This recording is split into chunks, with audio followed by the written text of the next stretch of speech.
Hi guys, this is Hirosaki. This story is all about what if Naruto was one of the Avengers. Naruto left the elemental nations and wound up in a world where flying metal man, magic, and gods exist.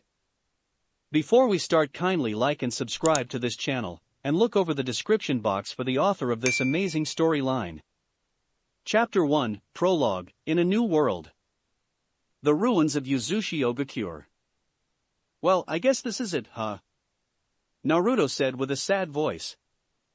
We know it's gonna happen someday. It's just a matter of when. Kurama said, standing in the ruins of the home of his ancestors. Naruto stood in front of gate with its doors covered in writing.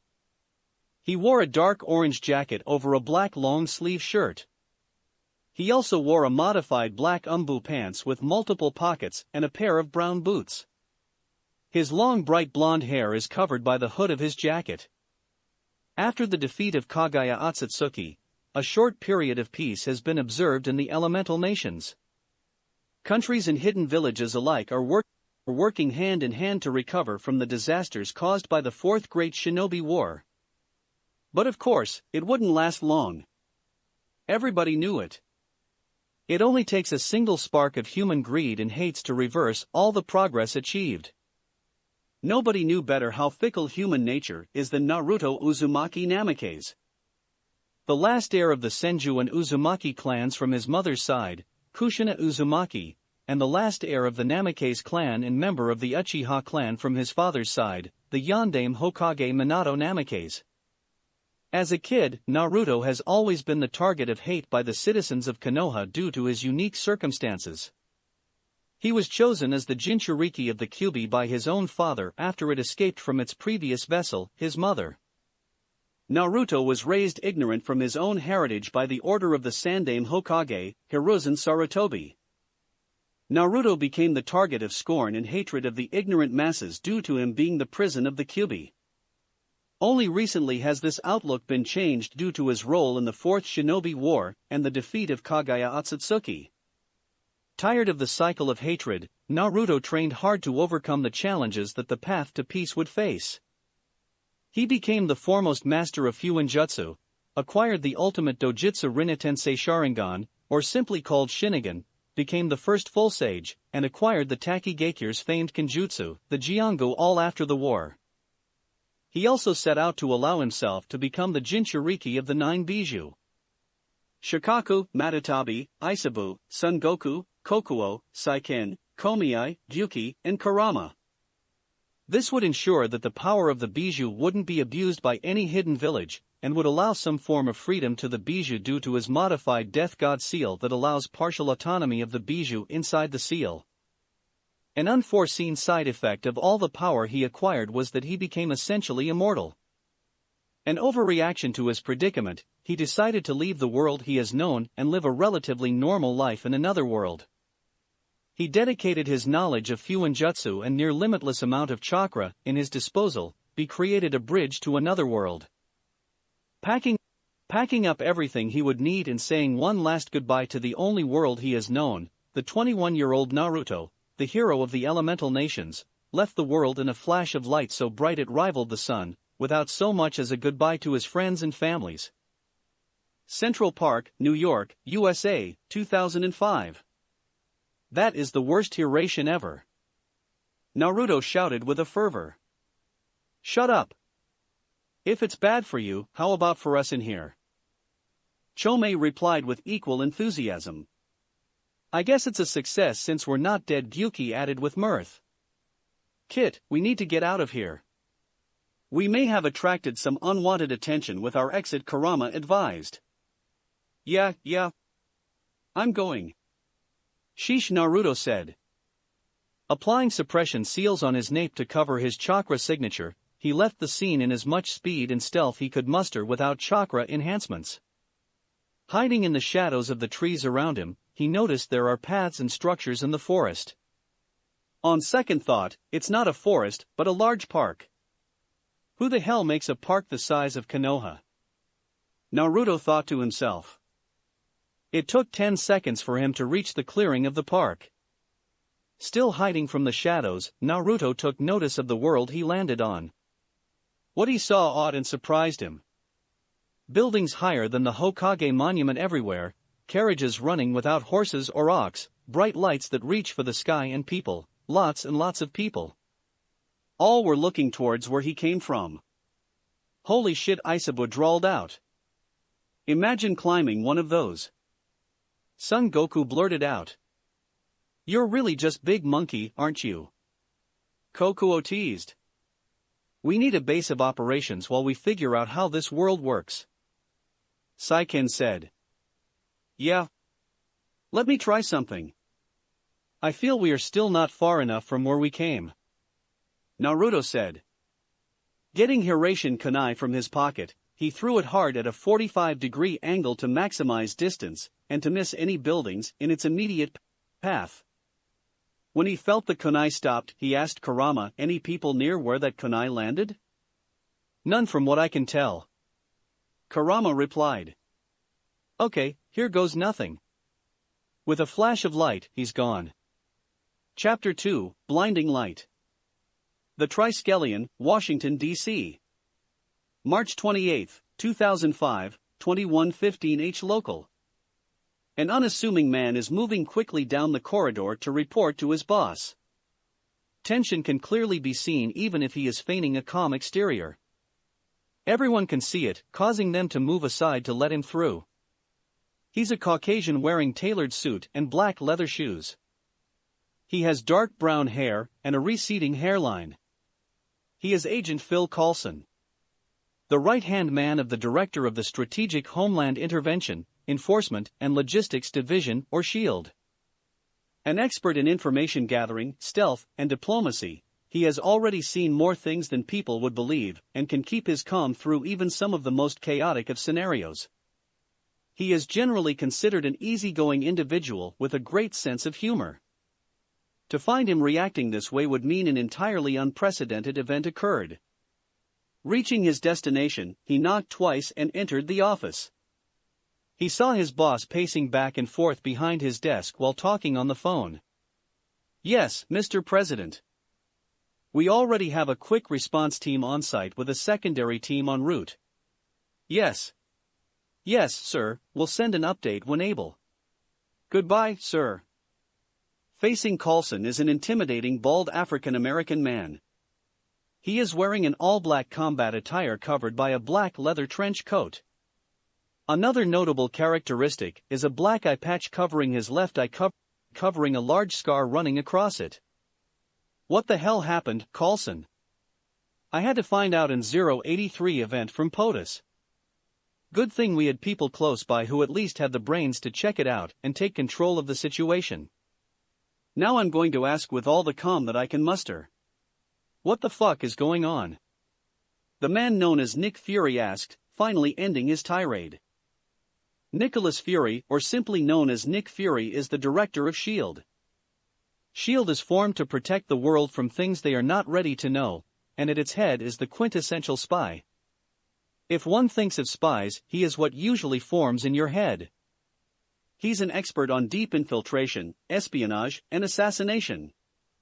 He had toppled governments, assassinated world leaders. Basically, he changed the world. There isn't much known about him, and that's the way he likes it. Handing over a tablet that contains the information on the event, Coulson answered the tirade like a professional. On 2030 hours, an energy surge was recorded on the north side of Central Park. Our sensors didn't record the event since the energy surge is what would be considered harmless. The event just released the energy as purely visible light, which is really strange. Accidental recording of the event, which is already circling social media, showed that the light emitted exceeds the brightness of the sun. A large number of people who were accidentally looking at the direction, as it happened, are already checking into hospitals due to visual issues. The teams on site are already cordoning off the area with the help of local law enforcement. Our New York branch techs are just 3 minutes away. While looking at the tablet, Fury is formulating a plan of attack and running multiple scenarios in his head. With a plan formed, he ordered Coulson. I want you on a flight to New York with our tech with all the toys you can bring. Take another 10 agents for investigation and bring Barton with you. He can see things others don't. Commercial or private? Coulson asked. A hardened stare is an answer he received. Right, the Quinjet it is. I'll just get going then, sir. I'll send Romanov as your relief team as soon as she gets back from California. Coulson nodded and walked out of the office, readying himself for another mission. The Triskelion, Washington, D.C.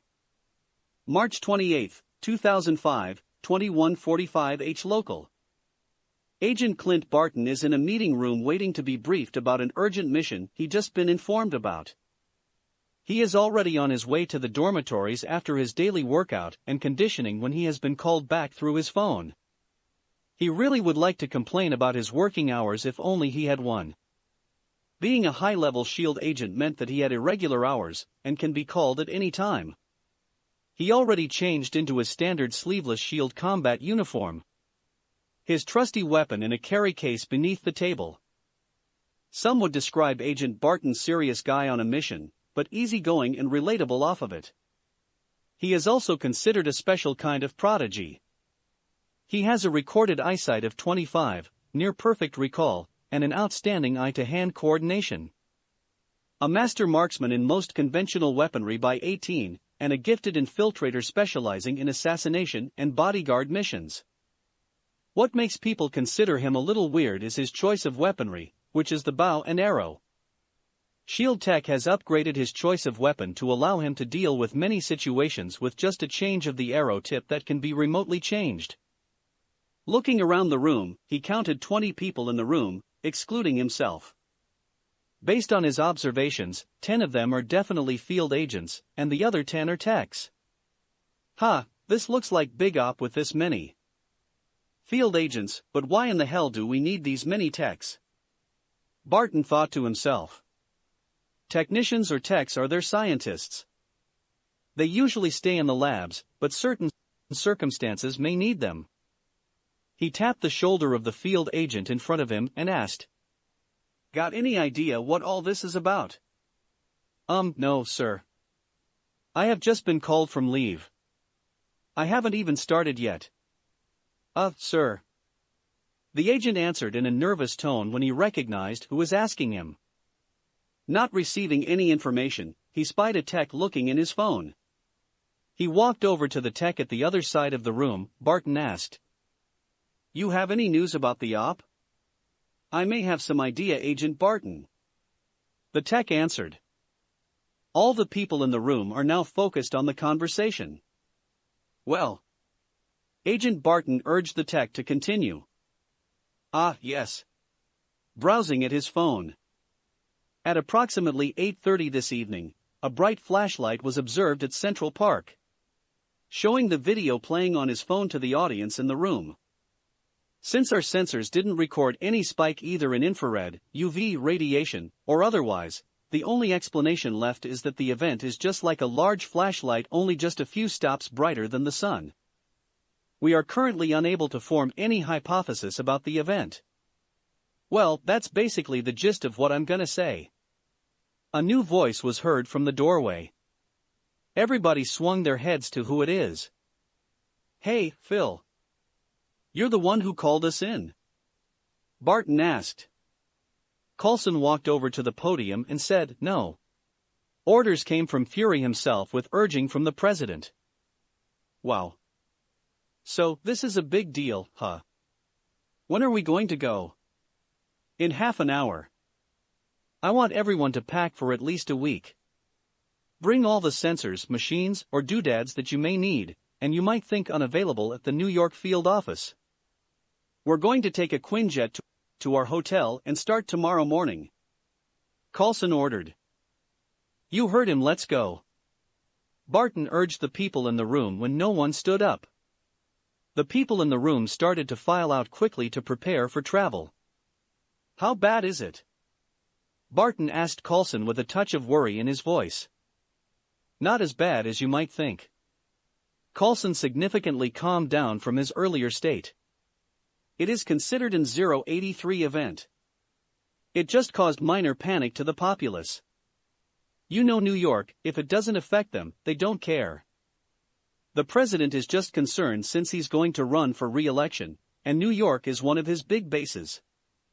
What concerns Fury, on the other hand, is what we should worry about. We have no idea what caused the event.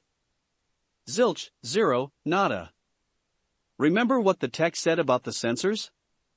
Yeah. What's so special about it? Nothing was recorded about the event. No spikes in the infrared, UV, or radiation. That just doesn't happen. No phenomenon, artificial or natural, can form this amount of visible light without some byproduct. Even a flashlight produces heat. Coulson explained. So, what is your take on this? 'Cause my money's on aliens. Barton offered his opinion. Maybe, but I doubt it. My gut says it's going to big. Well, shit. How many times is your gut wrong?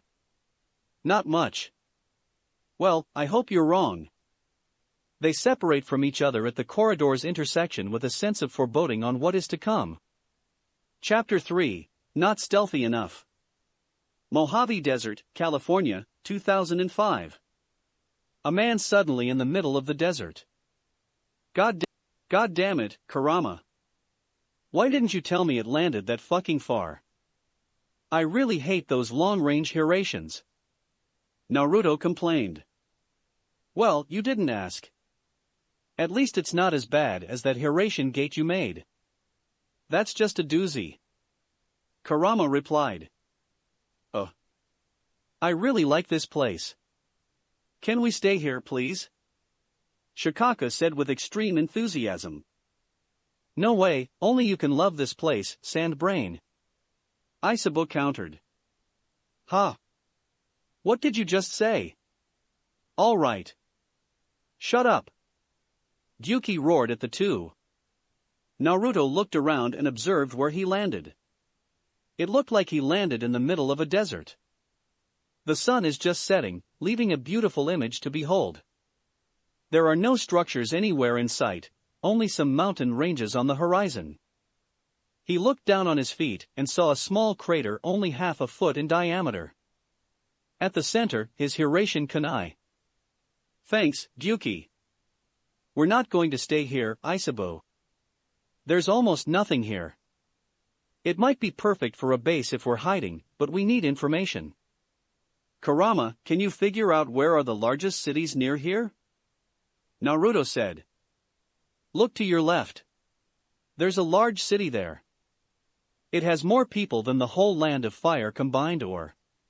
Kurama said after feeling out for a while. Let's go there. It's close to the ocean. Isabu interrupted. Or... Kurama continued, completely ignoring Isabu. You could look to your right and go there.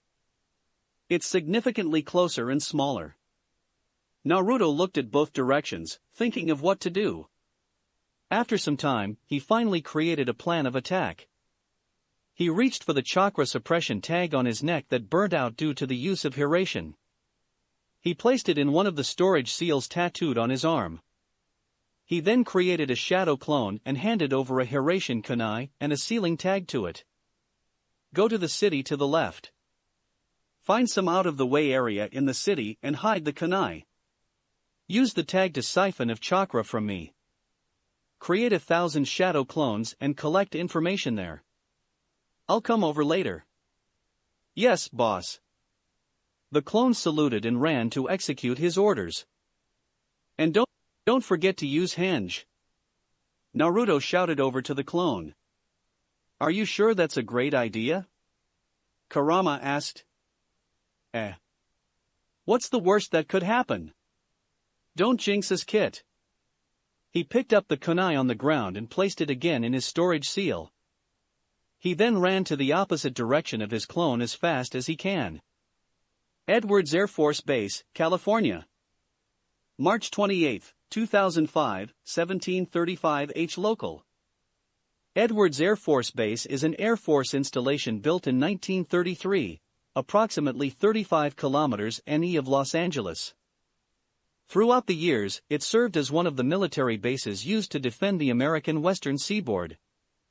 With the advancement of space exploration and military technology, the Edwards AFB is one of the military bases which has a close working relationship with National Aeronautics and Space Administration or NASA, due to its close proximity with the Jet Propulsion Laboratory in Pasadena, and Defense Advanced Research Projects Agency or DARPA, due to its close proximity with Stark Industries, which is one of their partners.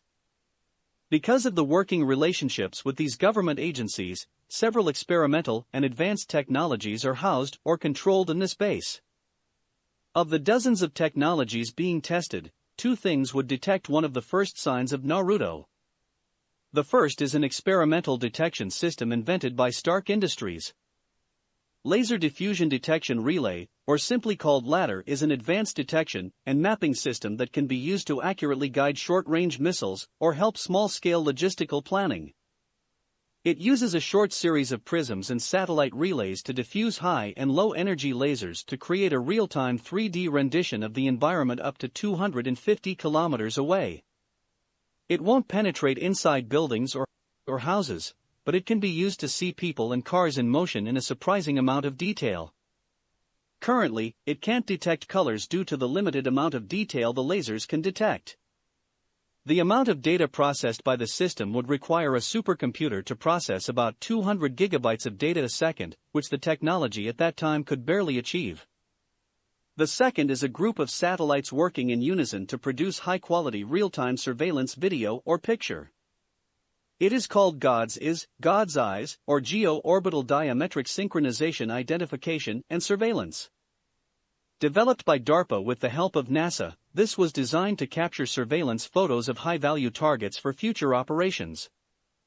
A total of 8 probe satellites and 1 primary satellite are positioned in a way that all satellites are in geosynchronous orbit within the same plane while maintaining as far a distance with each other as possible.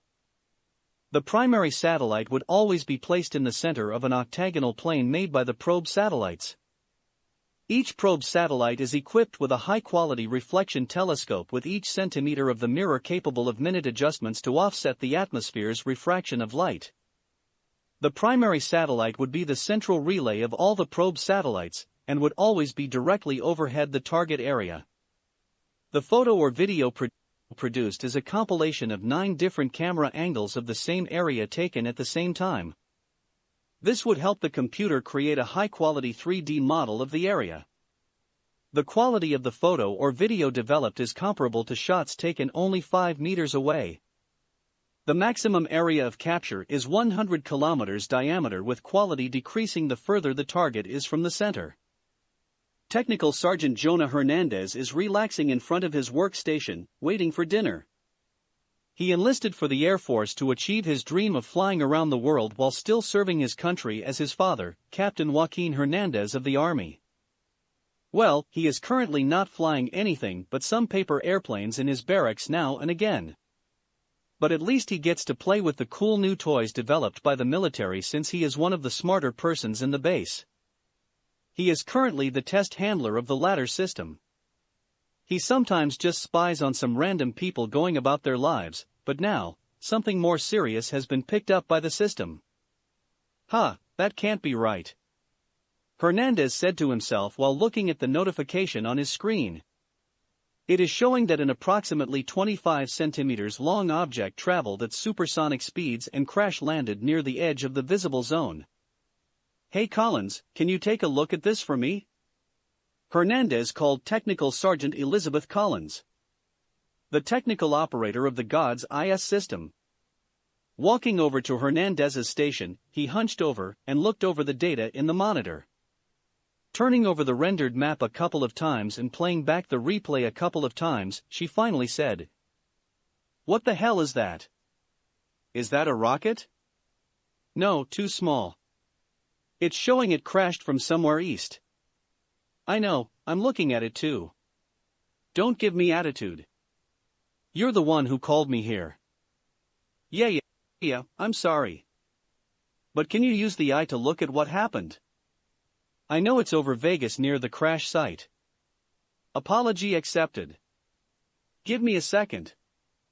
Walking back to her station, she opened the latest data packet she received from the satellite. Scrolling the time bar to the target time and closing upon the area, she watched what happened. Hernandez, you are going to want to call the general after seeing this. Collins finally said. Hernandez walked over and saw the video playing on the screen. Fuck. What the hell was that? Where the hell did he come from? Hernandez reacted. In the video, a three-pronged knife crashed in the desert. 2 seconds after that, a man wearing a jacket appeared on top of the knife. He looked disoriented for a moment. He looked around while talking to someone. He then multiplied out of thin air and handed over another of those weird knives and a piece of paper. The doppelganger then ran at least 250 kilometers per hour towards LA until he was out of satellite range. The original then picked up the knife and ran towards Las Vegas at similar speeds. I'm going to create a copy of this. You create a copy of the report you've got from the latter. Collins finally said after Hernandez is done freaking out. For what? Hernandez replied, still a little on edge. We are going to report this to the general. Move it, come on. We need to catch him before he leaves. Hernandez nodded in agreement with Collins's suggestion. The two quickly made copies of everything and compiled them in a folder. They both locked their stations and ran towards the door. They left the experimental relay room and biometrically locked it to make sure that the room can't be tampered with. Hernandez looked at the guard posted outside the room and ordered. Whatever happens, don't let anyone in. We need to bring something to the general. The guard saluted to confirm he received the order. The two then jogged quickly to the administration building and saw the general just walking over to his service car. They ran over to him and saluted. Technical Sergeant Collins and Hernandez, sir. We are operators for some experimental projects, sir. We have observed some irregularities that need to be brought to your attention, sir. Collins said while extending her hand to pass the folder. They looked nervously to the man at the imposing man before them. Brigadier General Colin the Titan Powell is a 6 feet 1 inch African-American man renowned for his no-nonsense attitude and his support for injured vets. He has short black hair and wears wire-rimmed glasses. He earned his nickname during the First Gulf War when he was just a captain. He was leading a 15-man unit of Air Force Special Operations Command task to take out the land-to-land missiles obtained by Saddam Hussein. The mission was continuing smoothly until it all went foobar during their retreat. 3 members died while the rest of them received various injuries. Only General Collins was slightly injured since he was calling for the extract chopper. He almost single-handedly fought off waves of enemy combatants and defended his unit. He then carried all his unit members, even the dead ones, to the extraction point. 10 members survived the op. He was then called the Titan since he carried all of his units, just like the Titan Atlas. The general stared at the two for a moment before he extended his hand to take the folder. After a few seconds looking over the folder, the general leaned over and knocked on the car window. It rolled down and the general said with a low voice, "Circle back to the parking. I'll call you in 30 minutes if I need to be picked up." "Yes, sir," the driver said and drove off. Looking over to the two sergeants, the general said, "Follow me." The general turned around and walked back inside the building. Sloan, Nevada, 2005. Slow down, Kit. We are getting close. We don't want to tip our hand too early. Kurama said. Okay. Naruto replied. Hey, there's some road over there. He started when he saw a clearing on the horizon. He walked towards the road to make sure he doesn't attract any unwanted attention. After 20 minutes of walking, he finally reached the road. Whoa, wherever we are, this country sure is rich. Who makes road out of concrete and in the middle of nowhere? Naruto mused. He then looked over the sign by the side of the street. He stared at it for some time and hanged his head low. "I can't read it," Naruto said sadly. "Of course, you can't read it. We're in another world. We probably won't be able to understand them either," Kurama replied. "The bijus are hundreds of years old. A byproduct of living that long is being able to learn a whole bunch of languages." I think I can make a temporary fix for the speaking thing. Hold on a minute." He then walked over a rock and sat down. He unsealed some ink and paper and drew some intricate design. When he's done, he placed the sealing tag on his nape and activated it. That should cover it for a while. I'll be going to be able to understand them, and when I'm speaking, the tag will convert my words to something they can understand. It even applies a small genjutsu to allow the person to see the corresponding mouth motion for what they would understand. Awesome, right? Naruto explained proudly. Good job. Take a cookie, Kurama replied, oozing with sarcasm. Naruto pouted because of Kurama's reply. We need to reach the city before nightfall. You are going to continue walking, Yuki said. Roger. After another 30 minutes of walking, a carriage without a horse stopped next to him and made that god-awful sound. He stopped and looked at a sleek-looking carriage, awed by its design. The window opened and an angelic voice asked, "You need a ride?" Chapter 4, First Contact. Las Vegas, Nevada. March 28, 2005, 1900 H. Local. The Black Widow. One of the boogeymen of the world's politicians and elites. There are no missions she couldn't handle. No person she couldn't assassinate, no information she couldn't extract. No mission she wouldn't do for the right price. Originally named Natalia Romanova, she's a 5 feet 7 inches Russian woman with a face and body to die for. She has red hair and green eyes. Considered the best of Russia's Red Room Black Widow program, a brutal training to create the perfect spies for Russia to use. Graduated in the program in 1999 at the young age of 14, she worked exclusively for Russia's intelligence agency, KGB, until she left and gone AWOL in 2001. She made a name for herself doing work for the highest bidder, and having an almost perfect record until S.H.I.E.L.D. took an interest in her a year later. S.H.I.E.L.D. sent their best agent to kill or capture the Black Widow. They sent Agent Clint Barton or Hawkeye. S.H.I.E.L.D. was interested in the possible information the Black Widow may have on one of their high-value targets taken from one of her hits. Barton finally cornered her in Minsk after almost a month of cat and mouse chase. When Barton saw her, he recognized something familiar in her eyes. While holding her at arrow point, he asked, "You got a lot of red on your ledger. Want some help cleaning it up?" That's what sealed the deal for the infamous Black Widow. She surrendered to S.H.I.E.L.D. and offered to work for them in exchange for immunity.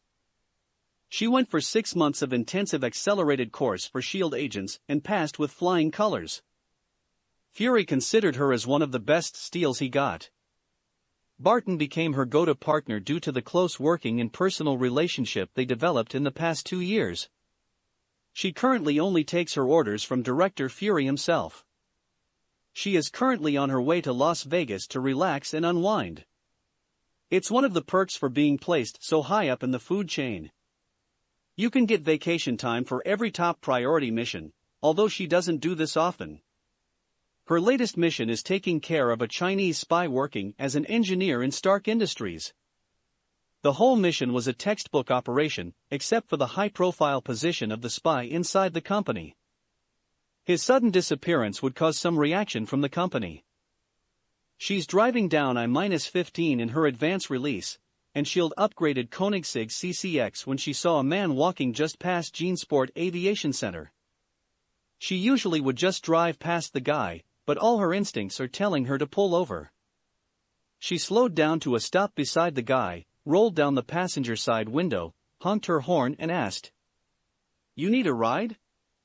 She observed the man as young as herself. Standing at 6 feet 2 inches with a solid build, he wore a dark orange zip-up hoodie, black shirt, and cargo pants. She saw his piercing cerulean eyes, medium-length golden blonde hair with two longer strands framing his face, and finally, what might look like his whiskers by his cheek adding a wild vibe to his whole persona. He's looking awestruck at her car. It's still a little flattering to see someone appreciate a top-of-the-line peak of human engineering. When the man heard her question, he looked a little surprised and looked at her. He thought for a second and said, "Are you talking to me?" "Yes, I'm talking to you. There's nobody else here, right?" She answered in a playful tone. The man scratched the back of his head in embarrassment. Sorry. "Sure, I would like a ride if you wouldn't mind." "Come on, hop on in." Natasha automatically opened the door. When the man settled in the chair, the door automatically closed and she drove off. "Thanks for the ride. I'm Naruto Uzumaki, by the way." The man, now known as Naruto, introduced himself. "No problem.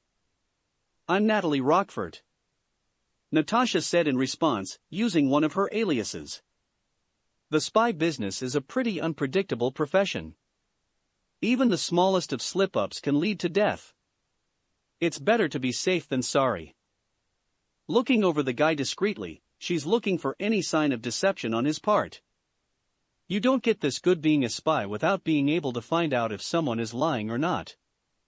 Your parents must really like whirlpools, Natasha said conversationally. Due to her profession, she's fluent in over 20 languages, and one of them is Japanese. Ha ha ha. I guess. I never really thought about it like that, Naruto said awkwardly. Trying to change the subject, he asked, "Where are you going, by the way?" "Vegas. Trying to see my luck on the slots." "How about you?" Natasha asked. She's still trying to pick up some information from him. "I notice your lack of luggage or even a bag," she added. "Yeah, about that. I kind of lost it, including all of my cash. I am hoping to win at least a little bit to carry on." Naruto laid out his plan. When she saw the skeptical look on her, he continued. "Bad plan?" "Yes." "Stupid plan?" "Well, I don't know about that. I've always considered myself a little lucky. I mean, look at me, a beautiful woman just picked me up in an awesome car. I thought it only happens in movies." He said the last part in a sincere tone. "Ha ha ha. Laying it a little thick there, aren't you, Whiskers? But I gotta say, you're not the only guy who went to Vegas to try their luck, but you're the only guy who walked all the way to Vegas to play," Natasha said, genuinely amused. "I have no problems walking, but I kinda liked this. Traveling in style," Naruto replied, brushing over his new nickname. Naruto then proceeded to look all over inside the car. He paid particular attention to the dash where the clock is. After the perusal of the interior, he asked, "So, what do you do for a living?" "I work for Stark Industries as a public relations manager. I just got off this afternoon." "You?" Natasha answered, immediately using her cover story. "I'm between jobs since I just moved here. I want to leave it all behind. I was a freelance contractor, doing odd jobs here and there. Nothing special, really," Naruto said, telling a half-lie. Being a shinobi really meant being a freelance contractor that can be hired by almost anyone to do almost everything, even as mundane as painting a fence. That answer set off alarms in her mind, but the only outward change visible is the subtle narrowing of her eyes. She used that excuse too many times before to not recognize it. He's not a spy, or at least not an experienced one. No self-respecting would get caught unaware like this. So maybe an assassin? Or maybe an ex-military? I got too little information to know, she thought to herself. MGM Grand Casino, Las Vegas, Nevada. March 28, 2005, 17:15 local. It looks like we're here. What's your plan? Natasha asked while stepping off the car and walking to the back to pick up her luggage. Naruto followed her to the back of the vehicle. I don't really know. I might walk around for a while and maybe get lucky and find a chip or cash on the ground. Happened to me before.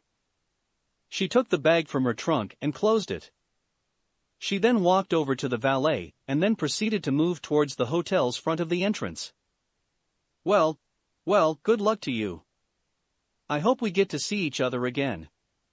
Same here. Thanks again for the ride. Naruto said and finally walking away. Natasha then walked to the front desk to book a room. She immediately got one, and after signing in her information, she headed to her room. After checking into a hotel room and sweeping for bugs, a habit she picked up from her work, she took her phone from her bag and turned on its encryption feature. She then called Fury. Hello, Romanov. How's your vacation? Fury greeted in a gruff voice. All is well, boss. I'm in Vegas right now, going to play some craps for a week. Natasha said. But that's not why I called. I need someone checked through the system. Okay.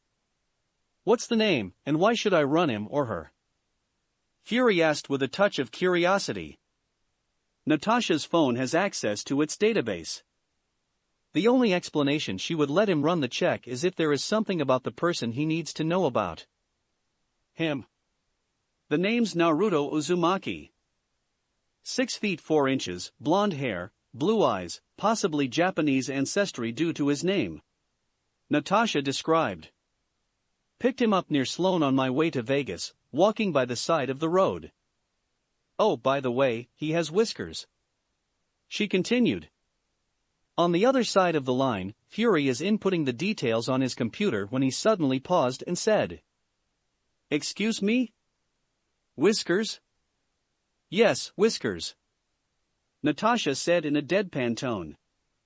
Don't tell me you're making me search for him because of whiskers. Fury said in a tone of disbelief. Come off it, boss. I'm asking you to run him since he's walking by the side of the road with nothing but the clothes on his back. Didn't even look a little sweaty or fatigued, considering where I found him. He must have been walking for hours. So, maybe he's from the military? No, too young, he looked like my age. Late teens, early 20s. He also said he was a freelance contractor who just moved to the US to leave it all behind. That's what caused me to be wary of him. That should be easier. If he moved here, he should have a record somewhere. Fury was saying when he heard the computer ping. On the screen, it says NO match found. Romanov, there's no match anywhere in the system. Maybe he used an alias. Fuck. Natasha said under her breath. I'll send over my car's interior camera feed, can you match the face? I just got feeling about him. Natasha said, hoping to find something about the guy. I'll see what would come up. You're really hung up on him, huh?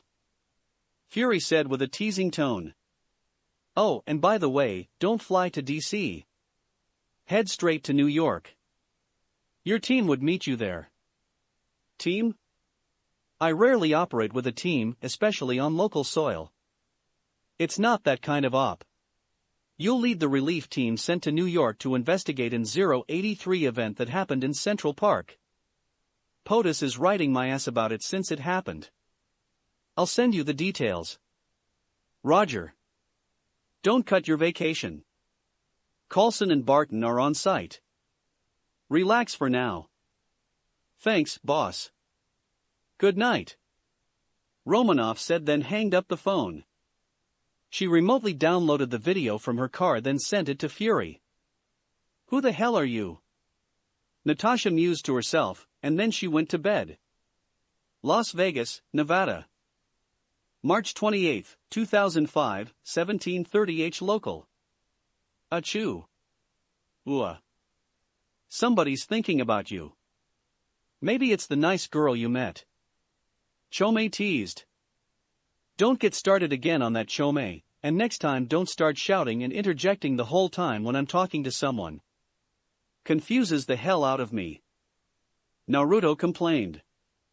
Sorry. But you got to admit she's one beautiful woman. Well, at least for a human. I won't dignify that with a response. Naruto answered with a grin, remembering the woman who helped him. It looks like he picked up some things from his godfather. You know she's lying, right? Kurama asked. Oh yeah, big time. The only truth she said is that she was going to relax here. So what are we gonna do? Gyuki asked. Naruto looked around while walking down the sidewalk. Looking left and right, up and down, he took in his surroundings. Huge buildings in all shapes and sizes. Bright lights everywhere. People. Lots of them. He guessed it's normal in this world's cities. It's like Tanzakugai multiplied by 100 and placed in Suna. What really catches his eyes are the women. Scantily clad, exotic, and beautiful. Ero-sensei would definitely feel like he died and went to heaven. We need cash. Any ideas on how to get it? We can pick the pocket of someone. Kokuo said. Underground fight. I saw some posters of fights. If there are legitimate ones, there sure are to be underground ones. Son Goku added with excitement. Or you can turn back and play at the casino. See if Lady Luck loved you so much, she followed you across universes. Kurama suggested. All good points, but we need money for the last two. Underground fights would need an entry fee in casinos like the one we came from have high buy-in. We're going to do all three in that order to get big money. Naruto decided. He walked down a secluded alleyway, looked around to check for people, and made 20 shadow clones, all hinged in disguises.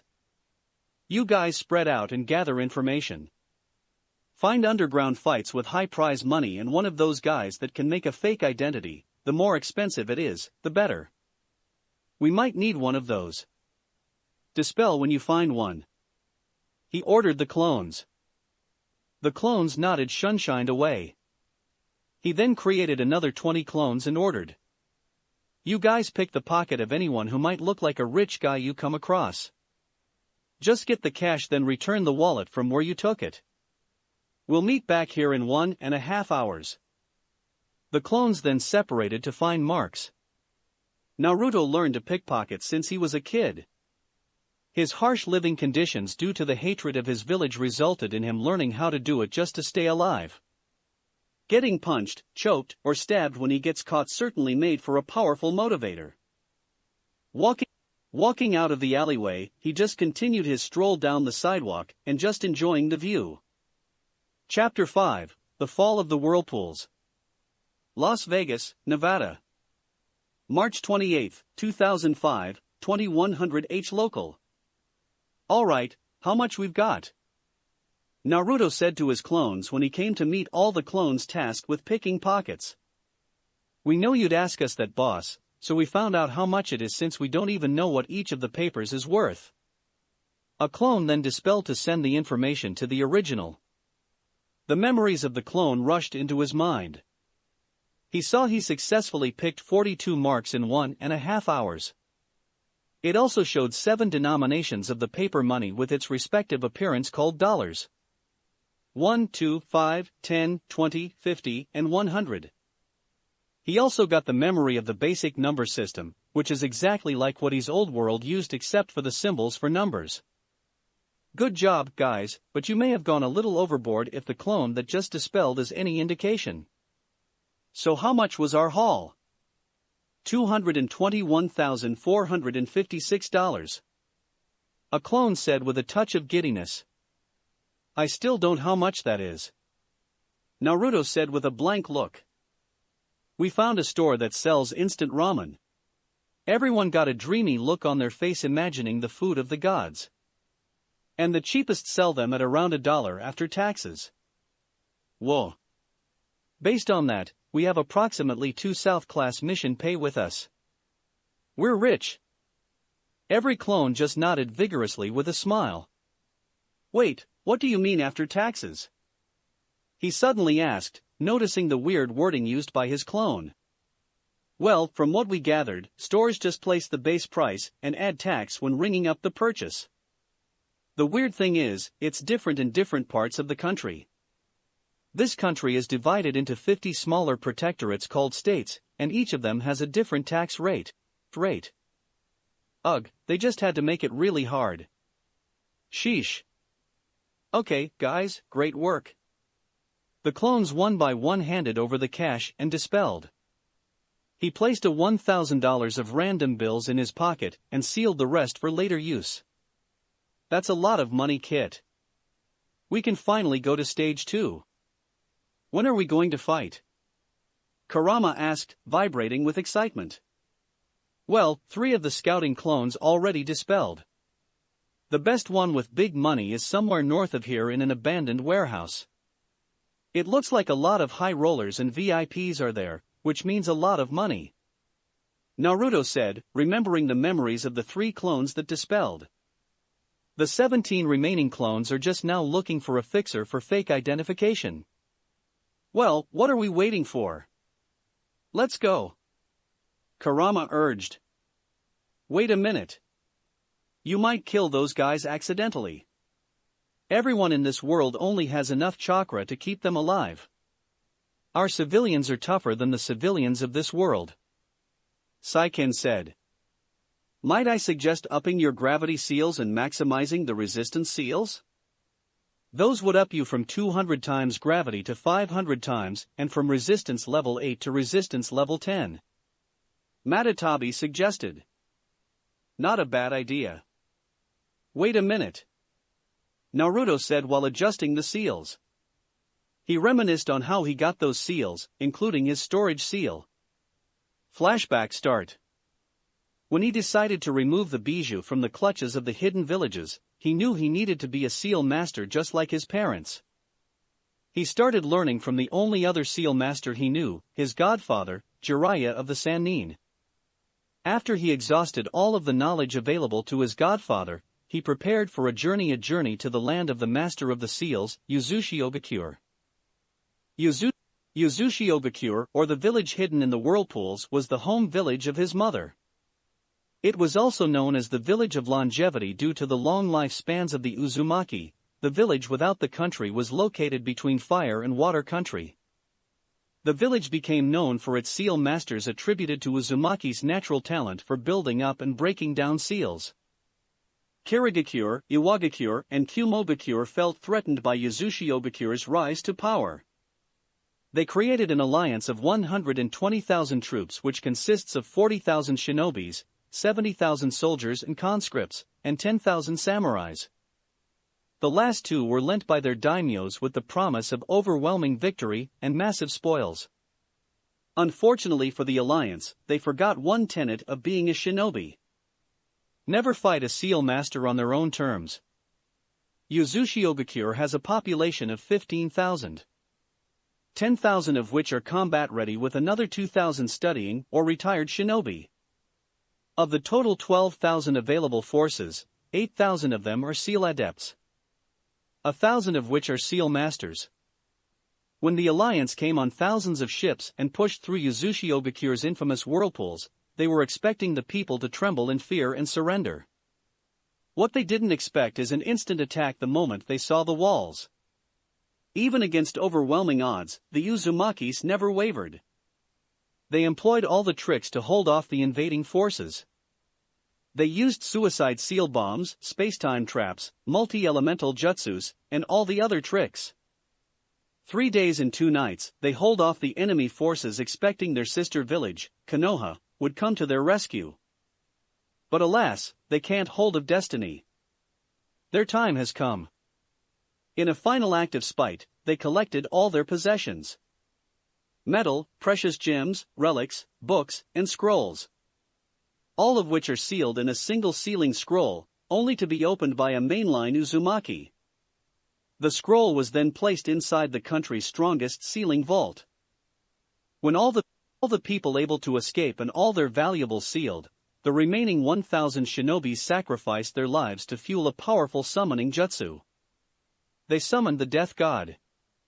Exchange for the lives of 1,000 Uzumaki blood, the Death God would reap the souls of 50,000 enemies, bringing them with them forever in the Death God's stomach to suffer for eternity. When the battle ended, only 3,000 of the 120,000 invading forces remained. Tired and demoralized, they entered the ruined city, expecting some form of loot. What they found were dust and ashes. Scouring the city only yielded them broken furniture, destroyed seals, and leftover home items. The security on the vault located in the depths of the city was unbreakable. Even the path to the vault is heavily trapped, resulting in casualties. By the time they left the city, only 2,800 forces were left. The plan to attack Konoha with the 40,000 shinobis used to attack Uzushiogakure was now an impossible dream. When Konoha's advanced guard arrived the afternoon of the third day, they only saw the sails of the retreating enemy forces on the horizon. Entering the city with a heavy heart, they saw broken buildings, empty homes, and thousands of bodies. They saw the Hitayat of Kiri, Iwa, and Kumo. They buried every civilian and shinobi of Yuzu they could find and erected a monument in their honor. They returned to Konoha to inform the Hokage of the failure. As a tribute and a remembrance of their greatest failure, a red Uzumaki swirl is placed on all Konoha flak jackets.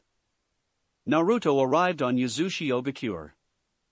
He explored the city and found the memorial stone set by Konoha shinobi when they buried the dead. He paid his respects and explored further, hoping to find something he can use or a relic of his ancestors. He then found a tunnel heading deep under the city. The seals recognized his Uzumaki blood and turned off the traps. He reached a vast sealing array at the end of the path. Recognizing an identification array at the left side of the wall, he bit his thumb and pumped chakra to the array. A bright light spread across the whole room, temporarily blinding him. When the light died down, a single 6 feet ceiling scroll was in front of the wall. He walked over to the scroll and reaching it with tears of joy in his eyes. When his fingers touched the scroll, his tears of joy became tears of pain. He felt his skin being cut over and over again. When the pain ended, he immediately opened his jacket and shocked by what he saw. Sealing array spread throughout his body, he barely recognized it as a complicated storage seal array. A huge bulk of information assaulted his brains. He recognized the relics, books, and fortune of the Uzumaki clan. With a renewed vigor, he studied all the scrolls and books using shadow clones. Tested thousands of seals. Failure after failure. Success after success. He took a year to learn everything, even with a veritable army of shadow clones. One of the first seals he placed on his body is an upgraded gravity seal. It can increase the gravity felt by the body, but the seal would also counter the downward force outside of the body, making the body have the same weight. Even if the seal were set to 1,000, you wouldn't fall through the floor. The resistance seal, on the other hand, would counter all the motions made by the body with an opposite force. Level 1 would be felt similar to walking through water, while level 10 would be equivalent to walking through metal. The best thing about both seals was that it's semi-autonomous. It will automatically raise the level of both seals when a certain level of mobility is achieved. Of course, the parameters can be changed manually. Flashback end. Okay. I'm ready. Wow. I haven't moved this slow since I returned to Konoha after the training trip. Naruto mused while performing some simple calisthenics. Come on. We haven't seen any action since you started working on that Hiroshian gate. Kurama complained. You do realize I would not use much chakra, if any, for some underground fight.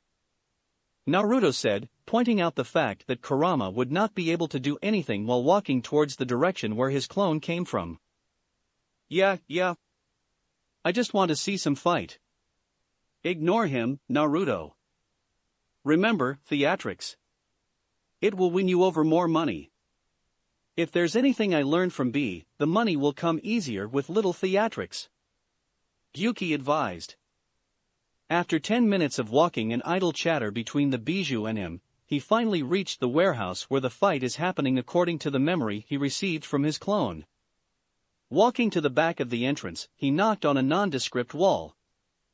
An eye hole slides open, and a guy asked with a large gravelly voice. "A little dark out, huh?" Recognizing a prompt, he recalled the memory for the prompt key. "Yeah. Good thing, I just changed the bulb." The eye hole closed, then a clicking sound was heard from the other side. The wall sunk back and slid to the side. Two massive guys greeted him.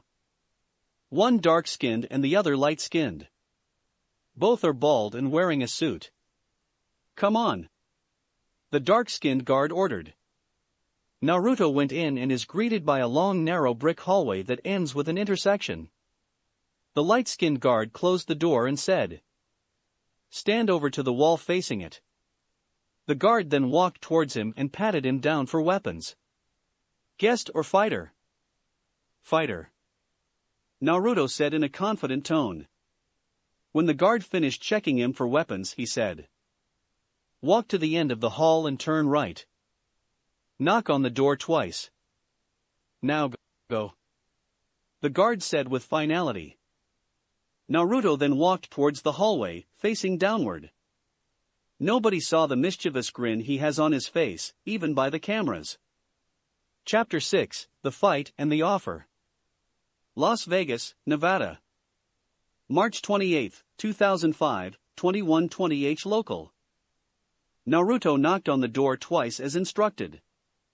The door opened a portion of the way, showing a woman dressed in business attire. She had blonde hair and brown eyes. "You're going to fight?" The woman asked for confirmation.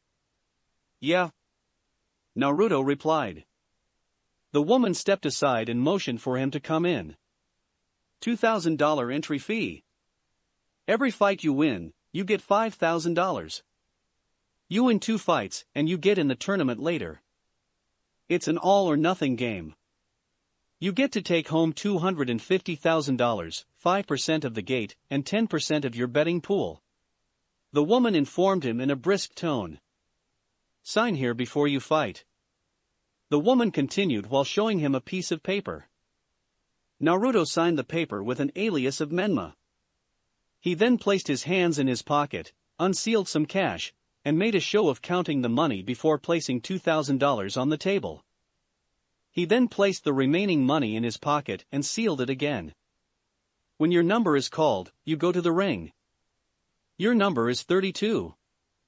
When Naruto started walking towards the fighters' waiting area indicated by a huge assortment of guys wearing gloves, bandages, or just generally looking intimidating, he remembered something. He turned around to face the woman again. After he finally got the attention of the woman back, he asked, "Can I make a bet?" "Sure. But you can't make a bet on you losing." "Oh, never even crossed my mind." "Is there a limit on the bets?" The woman looked weirdly at him for a second and said, "Minimum bet is $1,000. "Okay." He unsealed in his pockets 2 bundles of cash in his pocket and took it out. "I'm betting $100,000 that I'm going to win the whole thing, and another $100,000 that I'm gonna knock out every one of my opponents flat in under a minute," he said with a goofy smile on his face. This got the attention of everyone in the waiting room. The woman immediately regained her composure. She took the cash and noted it down without another word. Every one of his opponents is now giving him a hardened glare. He just shrugged off all the attention and walked to the far side of the room, giving him the vantage point to see everything in the place. He leaned back to the wall and lowered his hood to partially cover his eyes while making a note to buy some shades. He observed everyone in the room. He was taking note of their physique and mannerisms. He would have liked to use his dojutsu, but it just wouldn't be fair. He would be able to see all the weaknesses of his opponents. He saw that out of all the competitors, excluding himself, only 5 can compete with the average genin. That is, of course, without the use of chakra. The observation just made him sad. Is this what this world's fighters look like? That's just pathetic. Kurama said with a hint of disbelief. Isn't that better? We could relax and take it easy. Isabu countered. Well, yeah. But we won't have any entertainment. Ugh, we can just find other entertainment. It won't be the end of the world. While the conversation of the bijou inside him continued, numbers 9 and 10 were called. A 6 feet 6 inches African-American guy with a beard that has been eyeing him for a while approached him. He scanned him up and down. After a few seconds, the guy said, "You don't look much. I'll enjoy turning you to a paste." Without missing a beat, the guy walked out of the room. He must be number 9 or 10. After 30 minutes, he and the last guy in the room were called. His opponent, number 31, is a 6 Caucasian with developed muscles. He walked with confidence ahead of him. When they reached the end of the hallway, he saw an octagonal cage. It looked to be around 30 feet in diameter stage on top of a 4-foot platform. The enclosure is 6 feet in height, completely enclosing the ring. A lot of seats are surrounding the ring, all of them wearing suits or dresses. This should be interesting at least, Naruto said to himself. He followed the instructions of the man to go to one side of the stage. He removed his hoodie to reveal his long-sleeve shirt. He walked up the stage and entered the cage. He walked to the center until his face to face with his opponent. The referee approached them and said, "This is a no-holds-bar fight. I'm the only rule here. You either win by your opponent tapping out, or I say you win. When I end the fight, you end the fight. No questions asked. You both understand?" They both nodded. "Okay, after you tap your fist, you start." The referee then walked to the side of the ring. Naruto's opponent keeps glaring at him. His answer, a bored expression. This just served to annoy his opponent more. Naruto raised his right fist to signify he would like to start the fight. 31 lifted his left fist and tapped it. The guy suddenly charged at him and drove his right fist hard straight to his face. Almost everyone thought it's another disappointing fight. The sad thing was, they were right. Number 31 suddenly toppled over and started coughing up blood. The audience can see that Naruto's left hand was now positioned for what was a body blow. The referee approached number 31 to check his condition. After a while, he stood up and signaled for the end of the fight. Naruto started walking away while muttering, "But that's just a love tap." The audience heard this and started replacing some of their bets. Las Vegas, Nevada. March 29, 2005, 0200H local. Naruto and number 9, now known as Mike Lucas when his name was called for the final fight, is standing in the middle of the ring. He was the one who threatened Naruto to turn him into a paste. The fight announcer is typing out the crowd and calling for the end of the betting. Both of them easily dominated their own brackets until they met in the finals. Although Lucas stands at 6 feet 6 inches, he is swift and robust, allowing him to overwhelm his opponents with simple punches or grapple moves while dodging enemy attacks. Naruto, on the other hand, just tanks the blows and then delivering a devastating counterattack, quickly dispatching his opponents. "What kind of a name is Menma?" Lucas mocked, pulling Naruto of his musing. "It's the only name I have." Naruto lied, then looked away, looking disinterested. I still don't know how you got here. There are a lot of guys who's better than you." Lucas continued to say, trying to pull Naruto out of his calm demeanor. "Ha! Did you say something?" Naruto said, pulling a move from his sensei. "That's it. You're dead," growled out Lucas. The referee approached them and explained the rules of the fight again. After finishing his explanation, he moved over to the side of the ring. The opponents both tapped their right fists with each other, and then Lucas moved away while maintaining his boxer's stance. Lucas is looking for any opening his opponent has, and that proved to be easy. Naruto is looking genuinely relaxed, leaving a lot of holes in his defense. Lucas rushed Naruto intending to land a punch to his jaw, hoping to end the fight quickly. When his fists made contact with his opponent's jaw, he felt like crying out in pain. It felt like punching a block of steel. A fist is suddenly flying towards his face. Only his experience and physique helped him dodge Naruto's counter by the skin of his teeth. He moves back to gain some breathing room. "Hey! You're pretty fast," Naruto said. With a smile forming at his face, Naruto lowered his body into a basic academy-style stance. He had copied a large variety of fighting styles before he left the elemental nations. The basic academy style should be more than enough for this level of opponent. Lucas reassured himself that the previous engagement was just a fluke. He knows he can win with the tried and tested method of overwhelming the enemy with force and speed. He rushed forward significantly quicker. He rained punches on Naruto's head and body, throwing out hooks, straight, uppercut, and body blows. He opted out to use kicks since he needs his feet to move quickly out of the way if Naruto ever tried to retaliate. Each punch he threw increased his confidence right until he felt his feet kicked right under him. The force of the blow almost fractured his leg. This caused his body to be momentarily unbalanced, causing him to take a blow to his right kidney.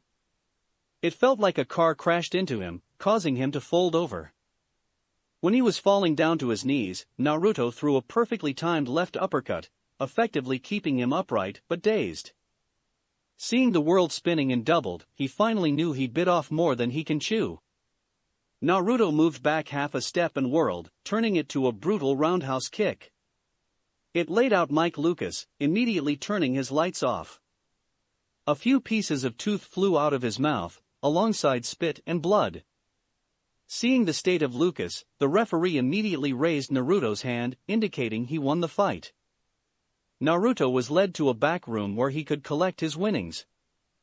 Summing up all the money he won, including his bets, which accounts for the majority of his winnings, he racked up $1,220,000, bringing his total available cash to $1,239,456. He placed all his winning into a backpack to avoid using his storage seal. Naruto walked out of the warehouse with the intent of getting food in one of those convenience stores and a motel to sleep in when he sensed a large group of people circling his position. When he reached the front of the warehouse, a 5 feet 11 inches Caucasian man walked up to him. He has a shaved head and a monocle on his right eye. He extended his hand for a handshake. "Good evening, or should I say good morning, Mr. Menma." Naruto immediately shook the man's hand, outwardly showing a friendly and open attitude, but on the inside, he's already on guard. He ordered Kurama to scan the surroundings for possible hostile intent. "You have me at a disadvantage here, Mr. Strucker. Baron Wolfgang von Strucker."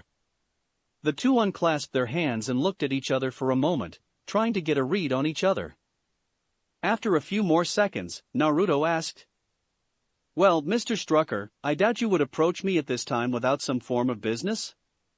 A straight-to-the-point kind of guy. I like it. "Mr. Menma, I represent a certain organization with the intent of helping the world to achieve a higher level of greatness. Your skills and physical capabilities would be a great boon for us," Baron Strucker said with a friendly smile. Naruto acted like he was thinking about it positively for a while. The organization he spoke of is highly dubious. What kind of organization with the intent of helping people has 25 probably heavily armed guards surrounding a man they are trying to recruits people with questionable background found in an underground fight, or aims for people with high skill and physical level for helping people? It all just stinks to high heaven. He concluded that this organization is a lot like Akatsuki. He just has no idea how right he is. "So, what do you want from me?" Naruto finally said. "I would like you to join us in our endeavor," Strucker replied. "If I join, what would be my job and its benefits?" Naruto asked, showing his interest. With your skills, you would mostly be doing escort work of our high-level executives, while doing some odd jobs here and there. As for pay, we pay on the high side of the spectrum with exceptional personal benefits. Wow. That's just awesome. I really would love to sign up. But, Strucker said, sensing the continuation of the sentence. I just left my previous job, and I'm on vacation. I'm going to tour the world a bit before everything else. But I would like to sign up if it's still available, maybe in a year? Naruto offered to get this organization off his back, while he's still adjusting to the world. Strucker nodded and took a small card from his pocket. He gave it to Naruto and said, "That's acceptable. That there is my eye. Personal information and contact details, both office and personal. I hope to hear from you soon. Good day, Mr. Menma." With the final statement, Strucker left. Naruto just stood by the sidewalk while acting like he was looking at the card when in reality, he is sensing where Strucker and his guards would go. As he was looking at the card though, he sensed an underlying current of electricity inside. He guessed that the card has some kind of tracking technology in it. To be safe, he used a small pulse of lightning release, electromagnetic murder in his hands to fry the circuit inside the card. Naruto then walked down the street when he sensed his finally alone, intent on having a meal and ending his long first day in another world. Las Vegas, Nevada. March 29, 2005, 0315H local. Sir, the beacon in the card stopped responding. An assistant said to Strucker while inside the car. He's not as stupid as I thought. What to do? Strucker said while tapping his chin. Prioritizing his goals, he built up a plan. I want his movement tracked. Send me a report every month. He looks like he might be a great addition to Hydra. I just hoped he would make the right choice. I would hate to be less than a gentleman when inquiring how he achieved a high level of human conditioning at such a young age. Even if he's busy, we can use him for super soldier experimentation. Yes, sir. The assistant acknowledged the order. Hydra has no idea what calamity they would bring to themselves. 'Cause no head would grow on a Hydra if there is nobody left.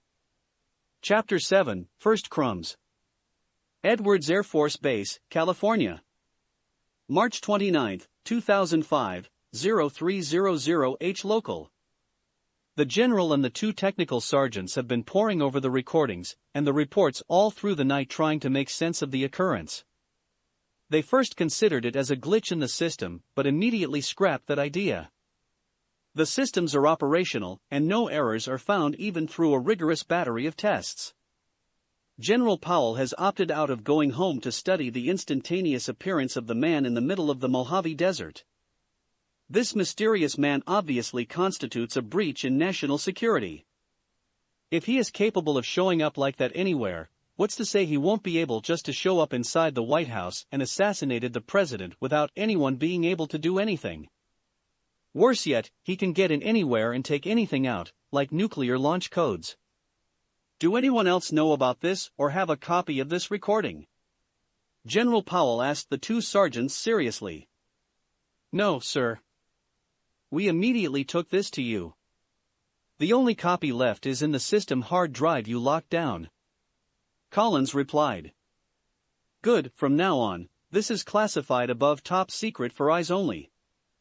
You will forget this ever happened unless addressed explicitly by the President, the Chairman of the Joint Chief of Staffs, and me. Is that understood? Powell said while giving them a hard glare. Yes, sir. The two sergeants saluted. Okay, you both are dismissed. Take a week off, but keep your phone with you in case you are needed to be called over. The two sergeants saluted and walked off, nervousness and fatigue radiating from their bodies. The general took his office phone and dialed a number. The phone rang 3 times until someone answered on the other side. This is General Colin Powell, service ID number 583452244. The general said. Early in the morning for you, General, what can I do for you? A female voice replied. I need to set up a teleconferencing meeting with all the Chief of Staff and POTUS as soon as possible. This is a code orange emergency. Understood. I'll call you back for the details. Thank you. The general hanged up the phone and stared at a still frame of the man standing in the middle of the desert. He stood up, poured himself a drink, and drank it all in one shot while quietly muttering, "Who the hell are you?" Central Park, New York City, New York. March 29, 2005, 0700H local. Nothing like good coffee in the morning. Agent Phil Coulson said as he was walking towards the site of the event.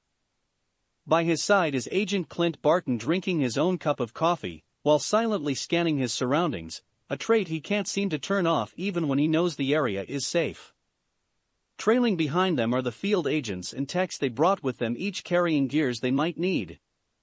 When they reached the cordoned-off area, they saw NYPD cops guarding the area with some civilians milling around. Both Coulson and Barton identified some of those civilians as undercover SHIELD agents tasked with guarding the site.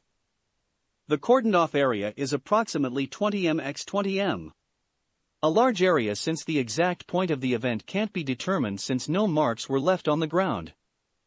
Only the approximate area was determined from video recordings and eyewitness accounts, all of which are from a distance. Coulson approached one of the cops and asked in a friendly tone, "Can you point me to who's in charge?" The cop looked slightly annoyed for a moment, but then saw the guy who asked him, including the large group behind him. Looking at the group's fancy attire and equipment, he concluded that these are the feds they're waiting for. He nodded in acknowledgement and looked around for his boss. When he saw him, the cop looked back at the fed asking him and said, "You see the guy with the brown jacket, that's Lieutenant Avery. He's the one you want to talk to," the cop said while pointing behind him. "Thank you for your cooperation, officer," Coulson said in gratitude. Coulson ducked below the cordon and walked over to where Lieutenant Avery is standing. Barton, on the other hand, walked around the area to try spot something unusual. The agents and techs just stood just outside the area, waiting for orders. "Good morning, Lieutenant Avery. How are you?" "I'm Agent Coulson, and that guy in the jean jacket looking around is Agent Barton. We're the reinforcements you're waiting for," Coulson said while extending his hands. Avery shook Coulson's hand and said, "Pleasure to meet you. We're cold but otherwise okay. Good thing you came now. We're just about ready to bug out in 30 minutes, and I don't want to leave this place unguarded, but it's all hands on deck later in the morning. Protesters for the Terry Schiavo case would gather on Times Square later today." "No problem. That Terry Schiavo case is rather complicated. So, what can you tell me about what happened here?" Coulson said, reeling in the conversation to the topic at hand. "Some of my units canvassed the area and collected witness statements. We also requested copies of CCTV footage from both traffic police and building CCTVs around this area from 8:25 to 8:45 p.m. That should give you guys something to work on. The written reports and the discs are at 1 pp. Just have one of your men find Deputy Chief Martel," Avery informed Coulson.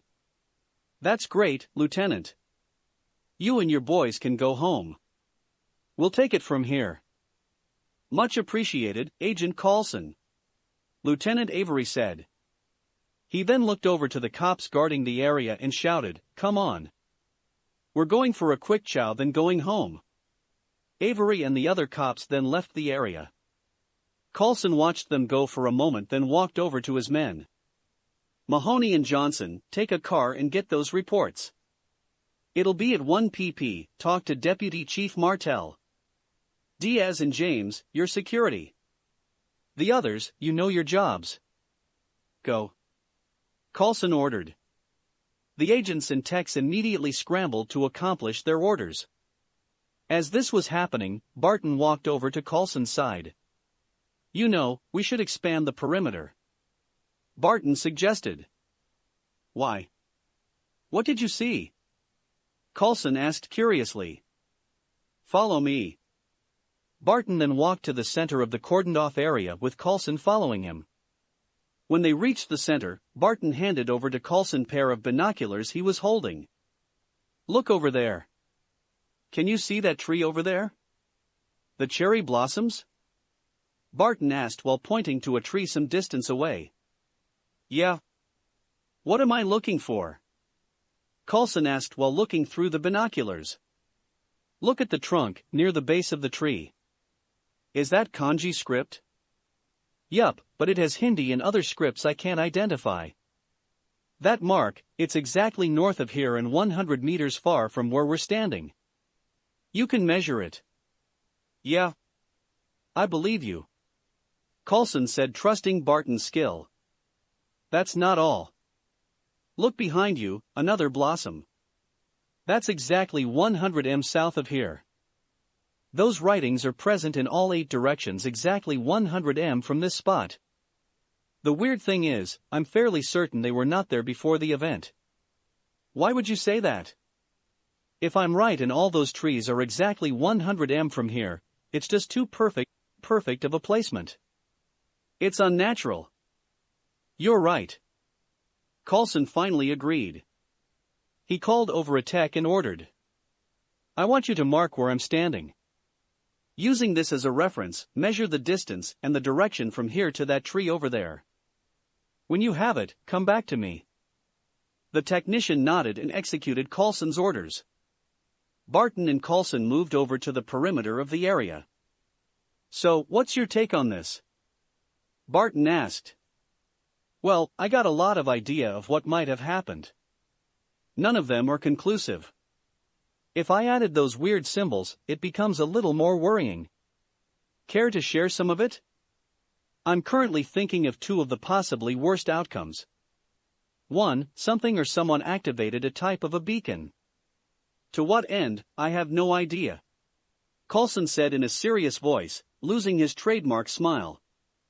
"Or," Barton said, urging Coulson to continue, "something or someone came over. We have no eyewitness accounts except for a flash of light, and those symbols are clearly marking this area if what you said is true."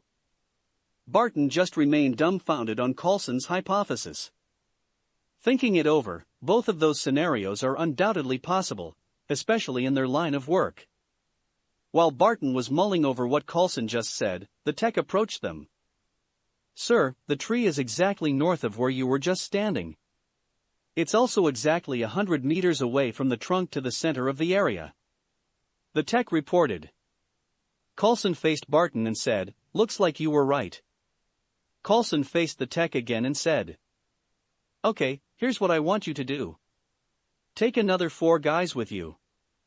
Do the same thing should be present for the trees 100 m away in all 8 compass directions. Record everything you can. I want tree samples, photographs, and aerial mapping with all the coordinates. I want you to focus on the marks on the base of the tree." "We'll get right on it, sir." Coulson watched as the tech walked away, calling some other techs.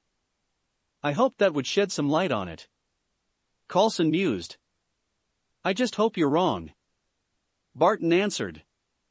MGM Grand Hotel, Las Vegas, Nevada.